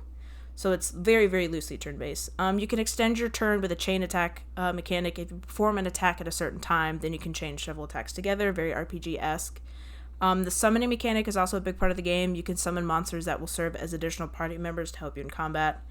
They have their own spells and abilities, so that's kind of like the main thing of it. Obviously, you're a summoning power. You're a poor farmer who just wants to be a farmer, but alas, he must summon the demons. You have 4 party members in your group plus 1 summonable monster. They're not interchangeables, meaning you can't change them at any point. It's just whatever the characters you have to stick with in the story. According to the reviews I read, the game does a lot of things right. Like the music just being incredible. The combat and summoning being intuitive and constantly kind of evolving throughout the game. And you kind of gain new abilities as you go. The lore is good. The world is worth exploring. That being said, the game looks like absolute trash. It's one of those, like, really, like, hasn't aged well PS2 games. It's like the main character looks like an old man, but he's supposed to be like a young boy. It's just like something's not right. Something is just not right. And sometimes apparently the game would just like randomly crash if you played it for too long. It's like interesting. Whatever. So the next game in the series, called Summoner 2, it's the last game. Developed again by Volition, published by THQ again. Released for the PS2 in 2002, but was also ported to the GameCube. Dun, dun, dun. So you're right. Oh, there we go. In 2003 by a company called Cranky Pants Games, but the GameCube version was an updated version of the game with improved visuals and a more real-time combat-oriented combat system from the original. And I was like, how often does Nintendo consoles get an updated version of the game? It was kind of weird, especially over a PlayStation console. But anyway, they changed the name for whatever reason on the GameCube, and it's called Summoner: A Goddess Reborn. So the same game, but apparently the GameCube game was upgraded. But then I looked at the reviews, and the GameCube game is actually rated lower than the PlayStation 2 game. So, you know, take that with a grain of salt. And Instead of a male character named Joseph, like in the first game, you play as a woman named Maya, who can transform herself into a variety of summonable creatures. So that's pretty cool. The game takes place 20 years after the first, chronologically. So gameplay, combat in this one is just real time, and it's much faster, much more fluid than the first game. The chain attack system from the first game was completely removed in favor of a more traditional button combo and guard system, like other games in this, like that. Skills are increased as the player levels up. This one puts more of an emphasis on being able to like focus on one specific character instead of having uninterchangeable ones. You can kind of pick which one you want to do. Now, Maya usually has to be in the party, but she doesn't have to be. You can play as 3 characters in one party at once, pick from 7. The character Maya's actions can actually directly influence the game. Like, for example, you can donate gold to town to help them with their health services, their education, and the military. And these decisions may actually have repercussions later in the future, or they might actually help you out in the future. So that's super cool. Game got solid ratings across the board. Lots of 7s, lots of 8s out of 10s, and even some 9s, depending on the version that you played. Reviewers said that the game is one of the most memorable RPGs on the PS2 and worth picking up if you like RPGs. So it was definitely an improvement upon the first one. The game actually also looks so much better. Like this one, you can tell they're related, but like this one specifically looks like an actual good one that you want to play versus the trash one. In terms of like quality of games, the textures, the polygons of the 3D models of the characters. Reviewers said that the game is very similar. It like gave off Heavenly Blade vibes and original God of War on the PS2 vibes, if that's your thing, and also kind of Dragon Age Inquisition. So if you like those games, they said that you might or will probably like this one.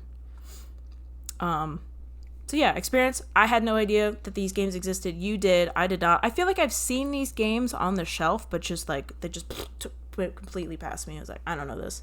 You know, it's not a recognizable name, so I wouldn't pick it up. Would you play it now, having done this research? I think I'd play the second one, and then if I liked it enough, I'd go back and play the first one. But I feel like this one is more kind of standalone. It didn't say anything about like story, if they're like interchangeable, but I feel like the first one might be important to play if you want like the full picture. But honestly, I think if I could and if it's cheap, I'd play the GameCube version.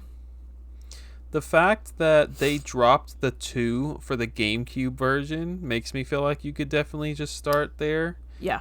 But that's me speaking from the outside, having absolutely no knowledge.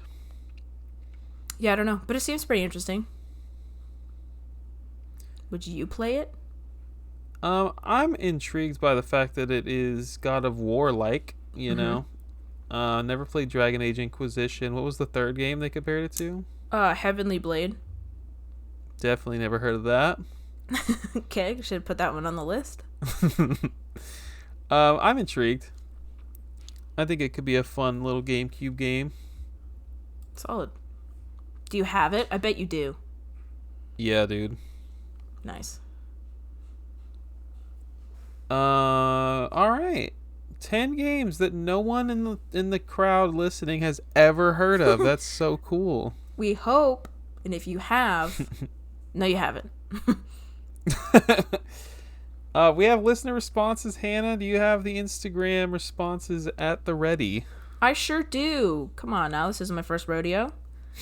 So I asked on Instagram and Discord, what is a game that you think people have never heard of? And I got some responses. Some of these I actually did come across in my research, but I will read them nonetheless. So More Bros says Golden Axe Warrior for the Sega Master System. He also added that it's not a beat 'em up like the other Golden Axe games. It's a Zelda-like adventure. That game is insanely expensive, I think. Dang it. It's like people in America don't give a dang about the Master System, but they care about Golden Axe Warrior. Really? Yeah, that's a cool one. I would like to play that someday.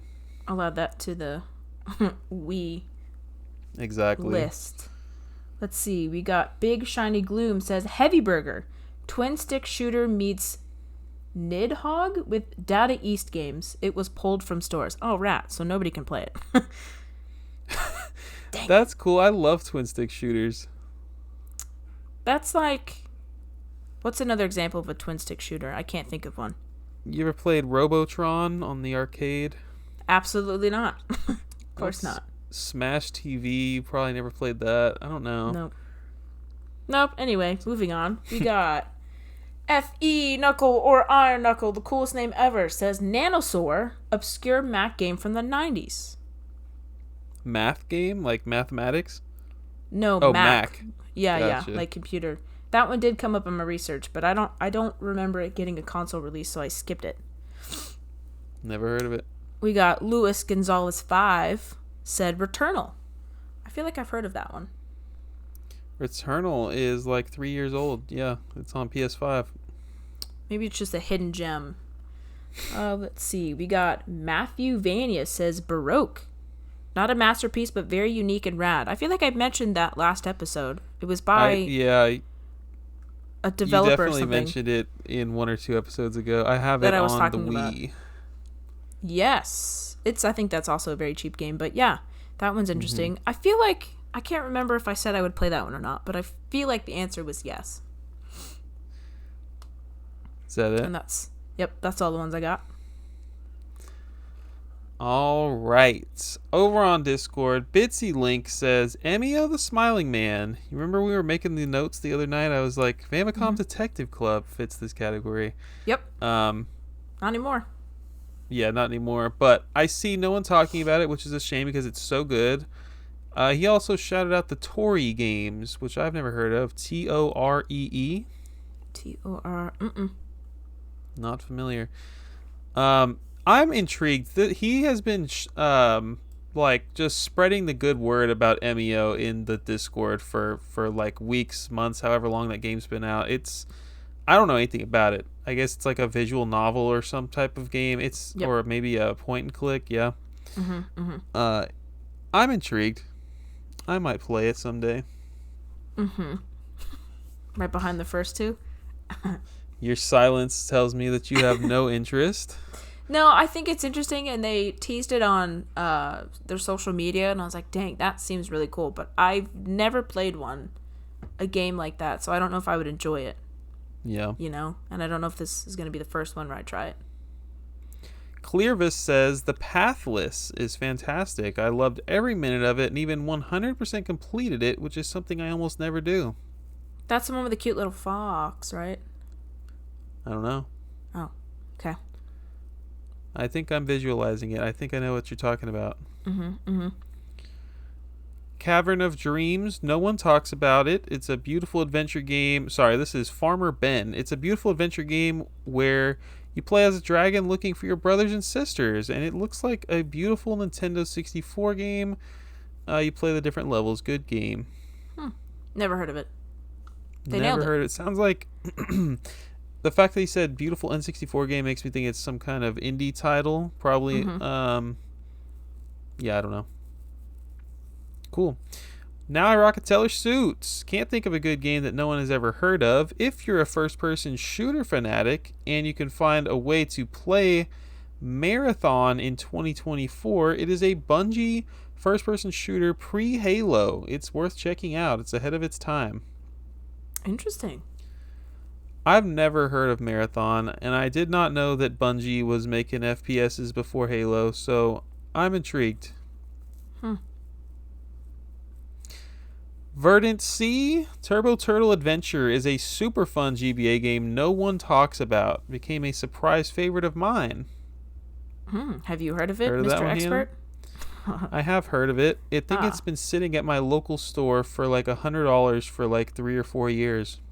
Yikes, is $100 worth? I don't know. I don't know much about Turbo Turtle. Apparently it's a great game though. He also said Riptide GP2 is a PS4 game that is nothing special, just an adequate N64 Wave Race clone. But if you love arcade racers or have a hankering for some good old Wave Race action, it hits the spot really well and retains some of that Wave Race charm. I've sunk a ton of hours into it. Dang, do they know who they're talking to? That's a good awesome. question. I'm going to look it up right now. Is it on anything other than the PS4? Good news, Hannah. It's on Google Play. Oh, yay! Woohoo! And the App Store. So Beautiful. Get to downloading. Awesome. It's on Xbox, which Hannah also doesn't own. Right? I have no idea if it's on Switch. Dang it. What else we got? Craig's Game Room. Got to shout out Space Funeral. Never met another person who knows what this game is. Super weird, experimental horror indie turn-based RPG. I'm going to re-say that for everyone.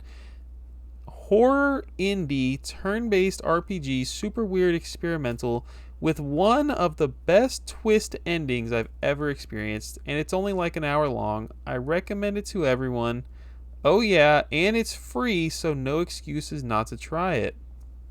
Yeah, my excuse is I'm a scaredy cat, and you led with horror, so no. Big old scaredy cat, Game Girl Advance SP. That's me. Don't ever ask me to a haunted house. I will say no. Space Funeral. It's hard to pass up free. That's true. I've been debating on reading this response all night, but I'll let him have it. Daily Beating says, Mario 3D All-Stars. It's not even for sale anymore. It really flew under the radar. I think that was sarcasm. I greatly appreciate every single write-in, even Daily Beating's response. What do we do now? Oh, we got news. We got been buying, been playing. Yes, We're sir. going to move into the later part of the show here.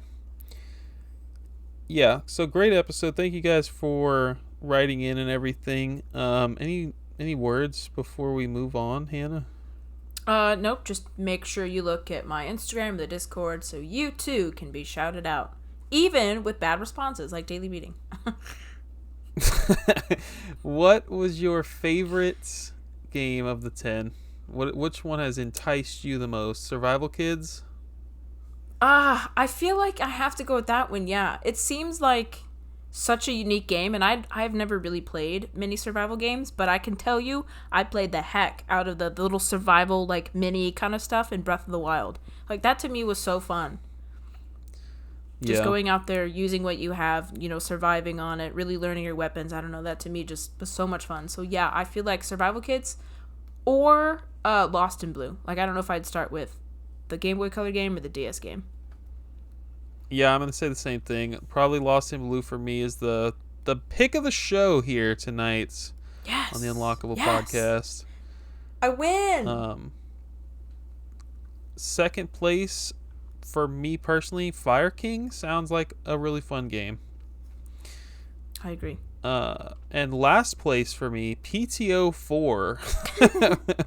I agree, man. I mean, that was cool to learn about, but like, sheesh. That is for a person that is not me.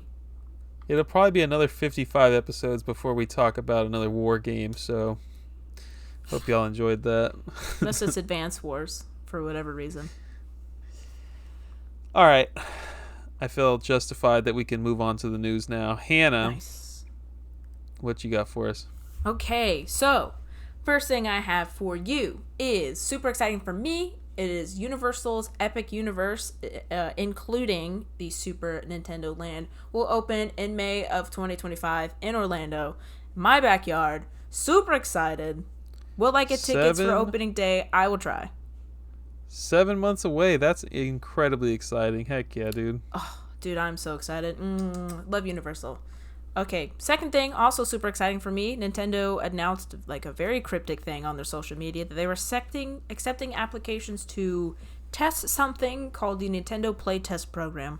What is it? Well, things have already leaked, and I'm trying not to look at it because I want to be surprised. But I was one of the ones that actually got to be selected. There was a criteria they had to meet, and I don't know if, being the big Nintendo fan that I am, they put a big word in for me, or if it's just all random. I have no idea. But anyway, I was one of the ones that was selected.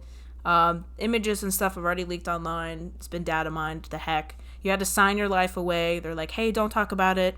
Also, a scary thing when I was looking at like the things you have to accept, it said that you could possibly lose your save data on your Switch. And I was like, that is such a scary thing to agree to, but I did it anyway because I'm not gonna not, but I was like, why? Who's that happening to that they needed to put that? Or is it just to cover their ass? I don't know. But alas, we're gonna do it. It is tomorrow, and I'm so excited. I commend you for not spoiling it for yourself. I still haven't looked into it. I don't know what it's going to be. I don't know. I might spoil it because I'm not a part of it, but I won't tell you. Right. I also can't say anything, but I feel like after a certain period, then maybe you can be able to say anything. I don't know. Probably by next episode, I'll talk about it. But by that time, everyone is interested but already probably looked at it. But you never know. Anyway, another thing I have is Game Freak was hacked, and a bunch of their stuff, including like important information on employees and game code, and like code names for games have been leaked. So that's unfortunate. I also haven't looked at that. I hate that. It's stupid, especially putting those employees' lives at risk, leaking all that information. But I think a lot of cool things are coming out of it. as far as games. Yeah, I heard about the Typhlosion stuff and all the weird stuff that came out of it. I don't think the employees have anything to worry about. People are more focused on the lore that dropped. Nobody cares about the social security number. I don't even know if they have those in Japan, but who knows? But unfortunate for them. Also, Nintendo did what Nintendo does best, and they announced something that literally nobody and their freaking mother could have guessed. An alarm clock. It's called Alarmo. I guess maybe makes sense with like all the patents and whatever we've seen for like their sleep thing and like Pokemon Sleep and like all these kind of things they're doing. But like, what? An alarm clock, Nintendo? For reals? They just want you to literally eat, sleep, and breathe Nintendo. Wake up to Mario screaming at you. It's awesome. So you bought one? No. I didn't. And I feel like I can still call myself a Nintendo fan having not bought the Alarmo. I think I still retain that card. That. I think for $25 maybe I would have bought it. Maybe. But it's like an $80 alarm clock.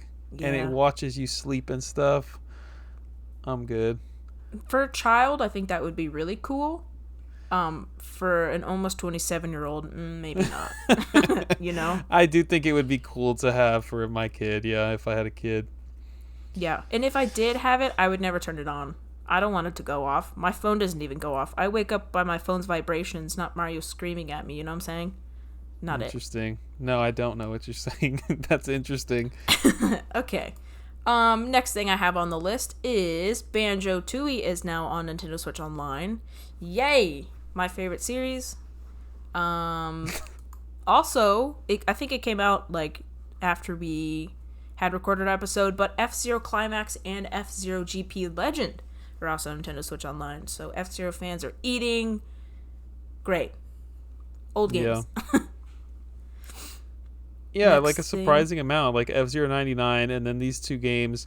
I think these are neat because one or both of them has like, Climax was a Japan exclusive, and I think one of them has like exclusive e-reader material that has been included for the NSO upload. So I always appreciate stuff like that. Have I played them yet? Absolutely not. Of course. See, the other thing I have here is Bandai Namco has canceled a Nintendo project after going through some quote-unquote restructuring. So what could it have been? Who knows? Metroid? Maybe.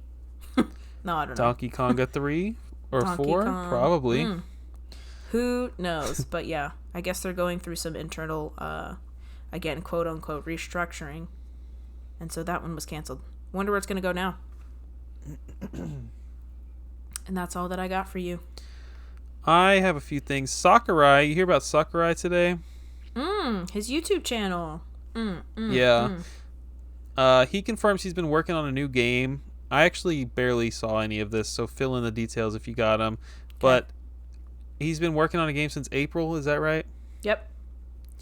So it's currently October. Of 2022, what? I think. So a long time ago. Oh, dang. I didn't see that. There's a lot of speculation. It's a new Kid Icarus game.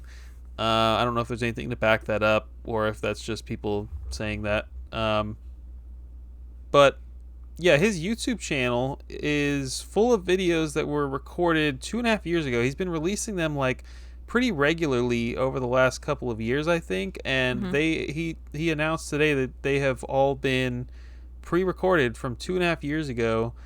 The editing, he revealed, costs like tens of thousands of dollars for all these videos, and Yeah. the channel is not monetized. So I've been wanting to watch his stuff. I don't watch a lot of YouTube, but I do want to watch his stuff because it's like all about like behind the scenes of like game development and Mm-hmm. how he came up with ideas and stuff. And it's like he doesn't do it for the money. He's just like trying to pay it forward, which is really cool. Have you ever watched any? Mm-mm. I think the only ones that I watched were him talking about like Smash Bros or whatever. Um, but I feel like I kind of forgot it was a thing. But Yeah, that is super cool of him. very cool. The Analog 3D pre-orders went up yesterday for that thing.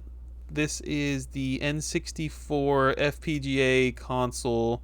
Same people that did the Pocket. Same people that did a lot of retro modern consoles. I don't know. Not any interest. I know you're not buying one. I think it's like Mm, $250. I don't know. Nintendo 64 is like my jam. Okay, well, they just added the last game that anyone would want to play to NSO, so I'm not sure what you're missing out on by not Right. having the Analog 3D. No, you're right. I definitely won't get it. But it is cool. And it looks cool. It It looks like a does. Nintendo 64. Yeah, it's gonna put out some beautiful 4K N64 games. It's gonna be like the premier way to play N64 games, no doubt. That's sad, considering Nintendo has it right there. Yu-Gi-Oh! The early days. Let's talk about this a little bit. You said Mm, we might have brought this up last episode. yeah. Um, I'm with you. You mentioned this before the show. It's a $50 game, but it's gonna drop immensely very quickly. I think I'm with Yes. you. It's probably a great deal because it's like a dozen games or something crazy for $50, but I'm still not in the mood to spend $50 on it. I think I'm gonna pick it up for like $30 and I'm gonna Yeah. love the heck out of it. Yep. I agree. I think Yu-Gi-Oh games always like drop in price dramatically. Like even after like the first month, it's always like a sale. Um, but this one includes a card, which is cool. You can either get one of two cards. Harpy Duster, I think, or something like that. I can't remember. Oof, fake Yeah. Yu-Gi-Oh fan. Pixie Duster, something like that, or Harpy's Pix, whatever the frick. Anyway, it looks super cool. It includes some games that are Japanese exclusive and some other games that are like I said last time. It was like a remake of one, but it was like the worldwide edition. They took some stuff out. Blah blah blah. I'm super excited, and there's also more to be revealed, which I think is cool. Yeah, I'm with you. I think that's gonna be an awesome one to have. Always talk about this, but I'm a big fan of like Japanese exclusive stuff being brought over here, especially physically. I think that's really cool. And I read something about it that they're doing an early days collection and then they might do like a later days collection, which is like some Mm. of their more obscure, weird ones, like Duelist of the Roses or like that freaking turn based stupid ones with the statues. I can't remember that one's called. Dungeon Dice Monsters. Dungeon Dice Monsters is another one. Although that one could be considered an early day since it's on the GBA, but like all those weird ones, Oh, I don't know. We'll I see. was thinking that was a PS2 game or something. Mm-mm. I wrote down the Alarmo, and okay, Mm. the last thing I have here: Vampire Survivors got announced yesterday to have a Castlevania DLC, Ode to Ooh. Castlevania. Ooh. I like that game a lot, and I'm definitely gonna be buying that DLC. Dude, Heck yeah. yeah. That's fun. Dude, Castlevania's getting everything but a new game. Konami, dude. Konami is just like out here making all this money, and they're not even lifting a finger. They're just outsourcing everything. That's crazy. They might be doing something with the Yu-Gi-Oh stuff, but I doubt it. They're probably hiring like M2 or somebody to collect all of those games onto one cartridge. They're silly over there, Konami. So They silly. are in the casino business, and they are probably making way more money off of that. Mm.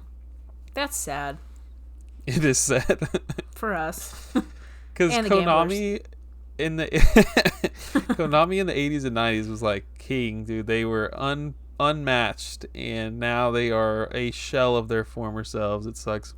Dang. Bummer. Hannah, have you bought anything in the last month?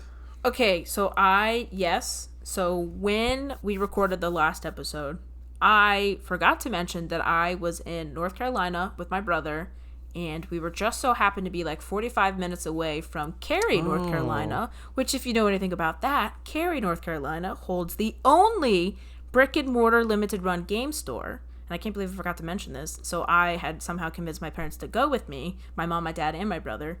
And they realized that I was going to be in there for a long time, so they went to the bar.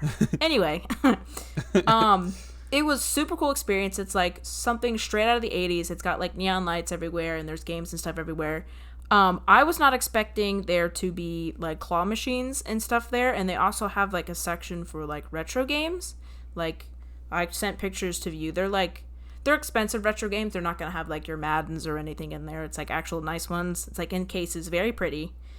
Did not expect that. And then they have rows and rows and rows and rows of all of their new releases, all their like comic or like con exclusive stuff.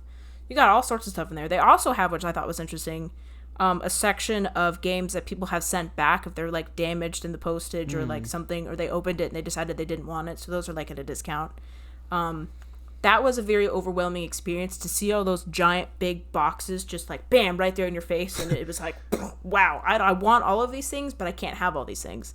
I went in there for one thing specifically, and it was Alien Isolation, because it had just released. It had just like the pre-order had just closed, and I missed it because I wasn't thinking.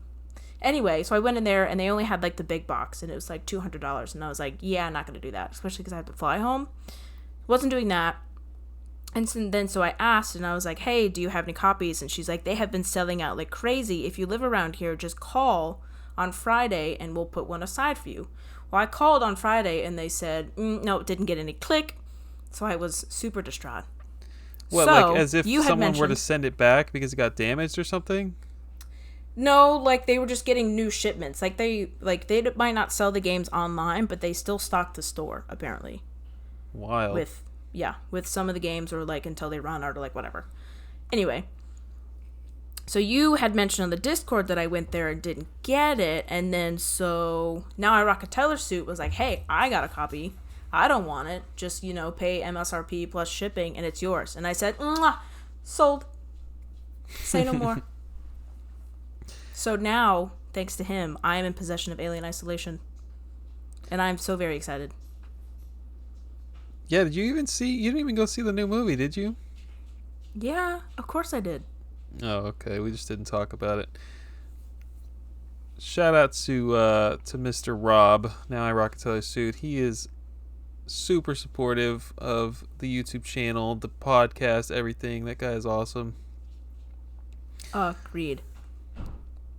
So that's it? Another thing that I did is I sent in 4 of my Joy-Cons. I didn't buy anything, but I guess it's an experience I should mention. I sent in 4 of my Joy-Cons to Nintendo, and let me say, that process was so easy. You literally just go on, ask for a repair. They say, hey, put all this information in the box. What color is it? Blah, blah, blah, blah, whatever. What the problem is, and then you print out a shipping label. They pay for everything. You put in a thing. You post it. You ship it. They fix it in a couple days, and they give you like steps like, oh, we received it, oh, it's being repaired, oh, it's being sent back. Super communicative, super transparent, and then they sent it back. And it took like maybe a week for the whole process. They paid for shipping? Yeah, I didn't have to do anything. That's pretty awesome. I have not heard anything about that in like years, honestly. That's awesome. Mm-hmm. It was awesome. Of course, all of my Joy-Cons were drifting, so they just replaced the analog stick. They said in the package, we replicated the results, we knew it was fucked up, and they sent it back. It was awesome. Word for word, huh? Yeah, just like that. Just like that. Wait, so to back it up, you didn't buy anything at Limited Run? No, I did. I bought Panzer Dragoon and some pins and a sticker, and that was it. Panzer Dragoon. That's a good game. $30. Bargain. But they had so many other things. I would probably entertain that store a lot if it was like local to me. I would probably be very intrigued, and like I've bought one thing from Limited Run in all these years, but I feel like if they were here, I would be way more tempted to buy more stuff. I agree. It was super cool. I mean, as soon as you walked in, you were like transported to the 80s. It was really neat. The ambiance was excellent. And the people who worked there were super nice, which is important. It was a cool experience. It was fun. If you're in the area, I'd definitely stop by. So because I'm going to a game convention this weekend, I'll be at Retropalooza. Oh, you guys, this episode is definitely coming out after I'm in Retropalooza. But anyways, I will be at Retropalooza this weekend, and because of that, I have been saving my money, so I haven't bought a lot. Nice. You ever played The Simpsons Hit and Run? Yeah. Really? That's like one of my favorite games. I know you are a Simpsons girl. I have I bought this game, Simpsons Hit and Run. I started playing it a little bit. I can see why people like it. It's pretty cool. Yeah, I literally talked about it on the last episode. Yeah, it seems like we had just talked about it. I wonder if I bought this last month or something. I don't know. It's incredible. It's one of my favorite games. Definitely should be remastered and put on the Switch. I would play that every day. I bought Game Party Champions 2. This game has a Metacritic score of 29, Hannah. Mm-hmm. That's you know what it. also has a low Metacritic score? Shrek Super Party, and that game's awesome. All right, I'm popping in Game Party Champions 2 after the episode. That's what I'm saying. Don't trust them. This game, for some reason, was $1 with free shipping, and I was like, yeah, of course I'm going to buy that. It's a CIB Wii game. Wow. Duh. Dude, okay. I got the Rayman animated series VHS, but I already have the US version. I bought the French version. Why? Because I don't have any reason for you, but I think it's super cool. Was it $1 free shipping? It is not common. It is not easy to find. It was like $20, like shipped all the way from France. I thought that was super cool. That is super neat. Do you have a VHS player? Are you gonna play it? Or are you just gonna look at it? I have a VCR. I don't even know. To answer the question, it's just gonna be on the shelf for eternity. But I don't even know if like VCRs are region locked. I don't know. You can probably just pop that into a US VCR. I don't know. Yeah, that's a good question. I actually don't know. And then I've been having a lot of luck with cases and manuals for games that I have like loose discs for on PS1. So I know you like Need for Speed. Wait, do you like Need for Speed? Why do I feel like you don't? What the heck am I talking about? I got Need for Speed Porsche Unleashed, Philosoma, which is like some kind of weird shooter. It's in a long box, and it's a pretty expensive game. And I got the case and manual for that, which is really cool. And Space Griffin VF9, another long box game that I've just had loose for way too long. So that's cool. That's always nice. You reunited them. Literally the best feeling. What have you been playing? Okay, so Shin Megami Tensei 5 has taken up all of my time. I think I talked about it last time. I don't remember if I said I beat it, but I beat it once. There are 3 different paths, indeed, 3 different paths that you can take at the very end. I beat one of them, which I thought was the right path, and it was, of course, credits roll and everything.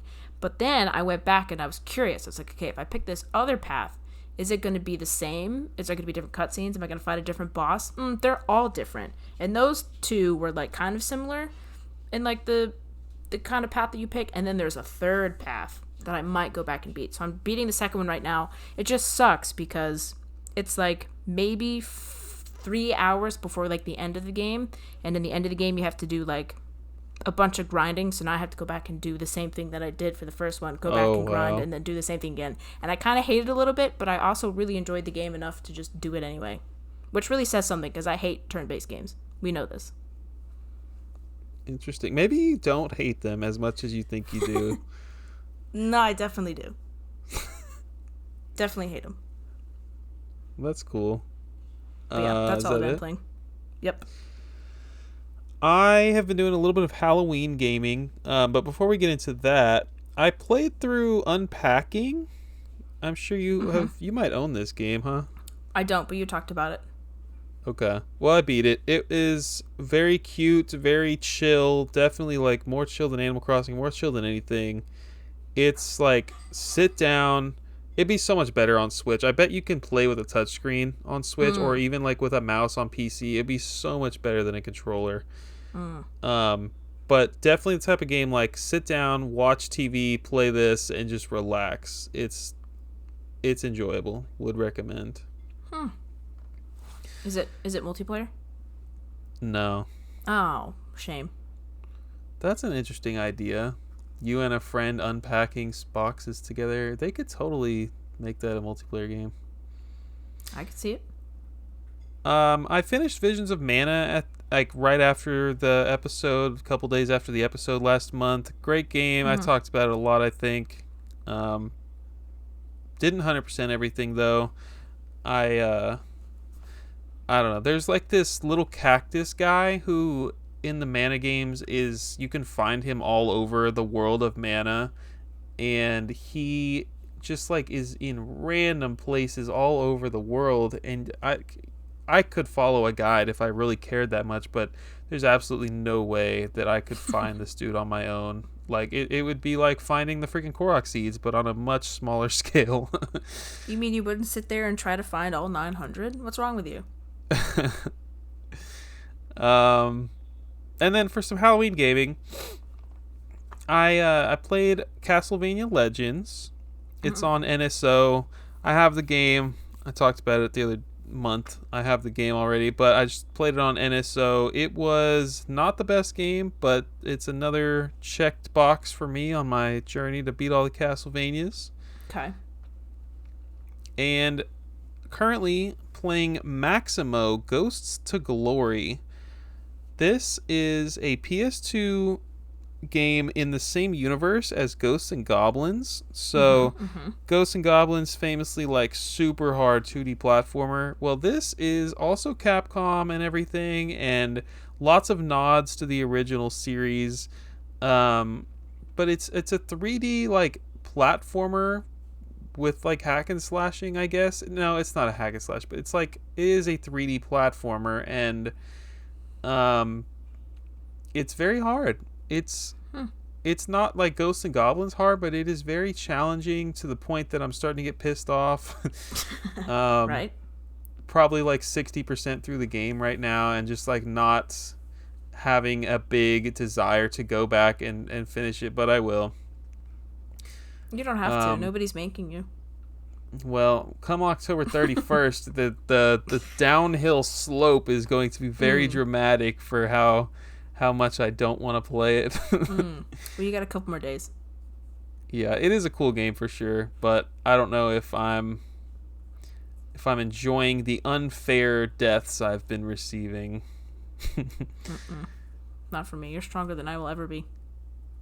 So no Halloween gaming for you, huh? Well, maybe Alien Isolation. We'll see. But during the daytime. Full lights on, roommate home. Mm-hmm. Yeah, she'll be playing it with you, right? Yeah, I hope so. We'll see. We'll tackle it together.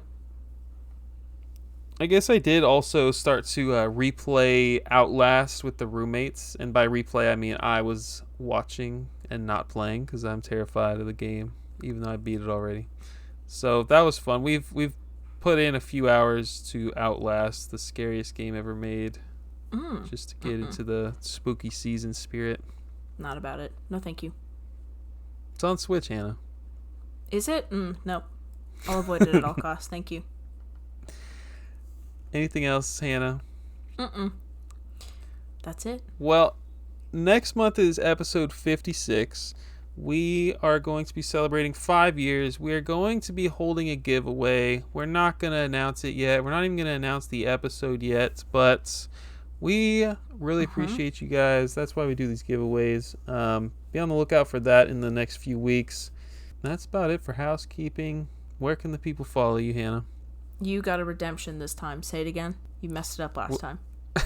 Game Girl Advance SP on Instagram. Yes, nailed it. I am at Bird Dog Gaming on Instagram, Twitter, and YouTube and Facebook. And I appreciate you guys listening to the podcast for 2 hours. You guys are awesome. Absolutely. We'll see you next time. See ya.